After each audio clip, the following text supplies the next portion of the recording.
ଆଜି ଫାଷ୍ଟ ଦୋକାନ ଖୋଲୁ ଖୋଲୁ ସବୁ ମାଛ ସାଇଜ୍ କରିଦେଇଥିଲୁ। ତ ଏ ଭାଇ ଆସି ପହଞ୍ଚିଥିଲେ, କହିଥିଲେ 1 କେଜି ମୋତେ ବଞ୍ଚିଲା ରୋହି ଦିଅ। ତାଙ୍କ ପାଇଁ ଗୋଟେ ବଞ୍ଚିଲା ରୋହି ଓଜନ କରିକି କାଟିବାକୁ ଦେଇଥିଲି।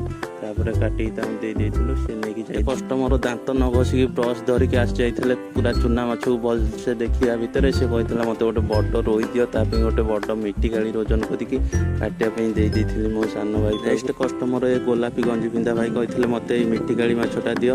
ତ ତାଙ୍କ ପାଇଁ ସେ ମିଟିକାଳି ମାଛଟା ଓଜନ କରିଦେଇଥିଲି। ଓଜନ କରିକି ମୋ ସାନ ଭାଇ ପାଖକୁ ଦେଇଥିଲି କାଟିବା ପାଇଁ। ଏ ଭାଇ ଯିବା ପରେ ତାପରେ ଏ ଭାଇ ଆସିକି ତାଙ୍କର 2 କେଜି ମାଛ କଟା ହେଇ ବନ୍ଧା ହେଇଯାଇଥିଲା, ତ ସେ ନେଇକି ଯାଇଥିଲେ। ତାପରେ ଏ ଗ୍ରୀନ୍ କଲର ଗଞ୍ଜି ପିନ୍ଧା ଭାଇଙ୍କର ମାଛ କଟା ସରିଥିଲା, ସିଏ ବି ନେଇକି ଯାଇଥିଲେ। ବ୍ଲୁ କଲର ଗଞ୍ଜି ପିନ୍ଧା ଭାଇଙ୍କର ବି କଟା ସରିଯାଇଥିଲା, ସିଏ ବି ନେଇକି ଯାଇଥିଲେ। ଲାଷ୍ଟକୁ ଏ ମଉସା ଆସିଥିଲେ, କହିଥିଲେ ମୋତେ ବି ଦିଅ। ତ ତାଙ୍କ ପାଇଁ ବି କିଛି ମାଛ ବାନ୍ଧିକି ଦେଇଥିଲୁ। ସେ ଯିବା ପରେ ଏଇ ନଙ୍ଗି ପିନ୍ଧା ମଉସା କହିଥିଲେ ମୋତେ ଏଇ ମାଛ ତକ ଦେଇଦିଅ। ତାଙ୍କୁ ବାନ୍ଧିକି ଦେବା ଭିତରେ ସେ କହିଥିଲେ ଗୋଟେ ପିସ୍ ଲାଭ ତ ପକାଅ। ତାଙ୍କୁ ବି ଗୋଟେ ପିସ୍ ଲାଭ ଦେଇଦେବା ଭିତରେ ଆଉ ଲାଷ୍ଟକୁ ଏତକ ମାଛ ରହିଯାଇଥିଲା, ତ କଟା ହେଇଥିଲା। ଜଣେ ଅର୍ଡ଼ର ଦେଇକି ଯାଇଥିଲେ, ତ ତାଙ୍କ ପାଇଁ କଟା ଚାଲିଥିଲା। ତ ଏ ଭିଡ଼ିଓ ଯଦି ଭଲ ଲାଗିଥିବ ଏ ଓଡ଼ିଆ ପିଲାକୁ ଲାଇକ୍ ସବସ୍କ୍ରାଇବ୍ କରିବାକୁ ଜମାରୁ ଭୁଲିବେନି। ରହିଲି, ଜୟ ଜଗନ୍ନାଥ।